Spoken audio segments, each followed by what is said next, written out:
wabarakatuh. Apa kabar anak-anak? Bagaimana keadaan kalian di rumah? Ibu harap selalu sehat dan tetap semangat belajar dari rumah.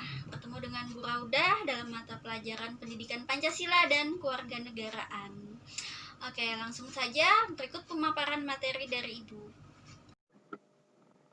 Nah, pada bab 2 kali ini kita membahas mengenai pembukaan Undang-Undang Dasar Negara Republik Indonesia tahun 1945. Jadi, pembukaan undang-undang itu memiliki pokok-pokok pemikiran, yaitu yang pertama, pada lini pertama, pokok pikiran pertama tentang penyelenggaraan negara dan setiap warga negara wajib mengutamakan kepentingan negara di atas kepentingan golongan atau individu. Maksudnya apa? Maksudnya adalah dengan diterima aliran negara persatuan, maka ditentanglah semua pemahaman yang dapat memecah belah bangsa Indonesia seperti sosialisme, itu tidak sesuai dengan persatuan dan kesatuan negara Republik Indonesia.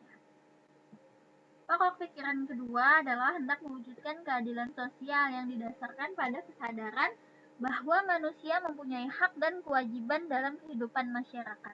Nah, maksudnya adalah penyelenggaraan negara dapat menentukan jalan serta aturan yang harus dilaksanakan menurut Undang-Undang Dasar untuk mencapai tujuan memajukan kesejahteraan umum dan yang berkeadilan. Nah, jadi hak dan kewajiban warga negara sudah diatur dalam Undang-Undang Dasar Negara Republik Indonesia.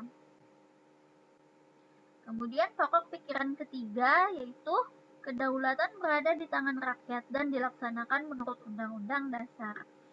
Nah, jadi rakyat itu sangat berdaulat di dalam negara Indonesia.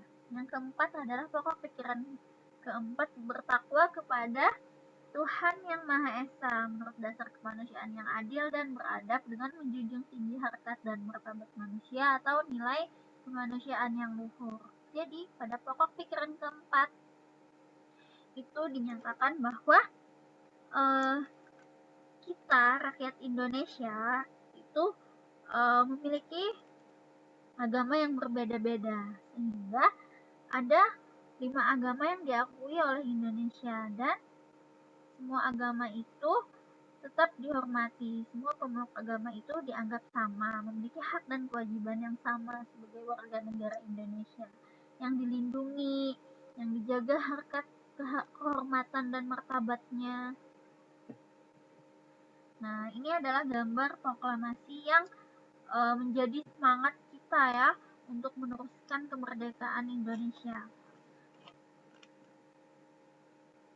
untuk memajukan kesejahteraan Indonesia. Kemudian ini lambang keadilan. Nah, jadi dalam Indonesia itu di mata hukum semuanya sama, semuanya mendapatkan hak dan kewajiban yang sama, kemudian mendapatkan keadilan yang sama. Nah, ini pada pokok pikiran ketiga tadi dikatakan kedaulatan di tangan rakyat. Nah, bagaimana pembuktiannya? Yaitu dengan adanya pemilu. Melalui pemilu, rakyat bisa memilih langsung siapa yang akan menjadi pemimpinnya. Itulah kenapa dikatakan negara yang berkedaulatan rakyat.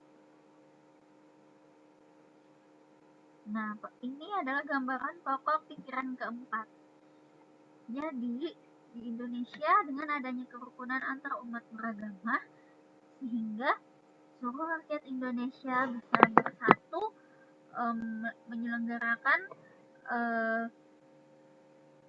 kehidupan yang tentram, damai, tidak adanya konflik antar agama.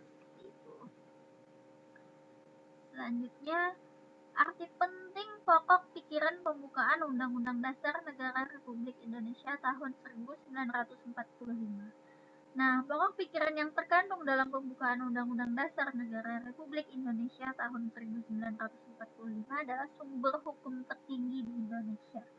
Konsekuensi dari kedudukan sebagai sumber hukum tertinggi di Indonesia, pokok-pokok pikiran yang terkandung dalam pembukaan Undang-Undang Dasar Negara Republik Indonesia tahun 1945 dalam realisasinya harus dijabarkan dalam semua peraturan perundang-undangan yang berlaku di Indonesia. Nah, jadi arti penting pokok pikiran pembukaan Undang-Undang Dasar adalah kedudukan Undang-Undang Dasar itu sendiri sebagai sumber hukum tertinggi di Indonesia.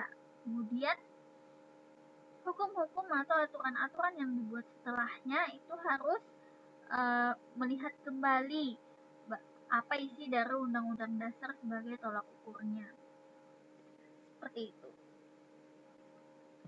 Sampai di sini dulu penjelasan Ibu. Nah, itu tadi penjelasan dari Ibu terkait materi pembelajaran kita hari ini. Nah, semoga anak-anak Ibu semua bisa memahami dan mengerti penjelasan yang sudah Ibu berikan. Terkait tentang tugas, Ibu sudah memberikan tugas di Google Classroom. Silahkan kalian buka dan kerjakan. Jangan lupa isi dulu keterangan nama dan kelasnya, baru kerjakan 5 soal esainya. Selamat mengerjakan. Akhir kata, wassalamualaikum warahmatullahi wabarakatuh.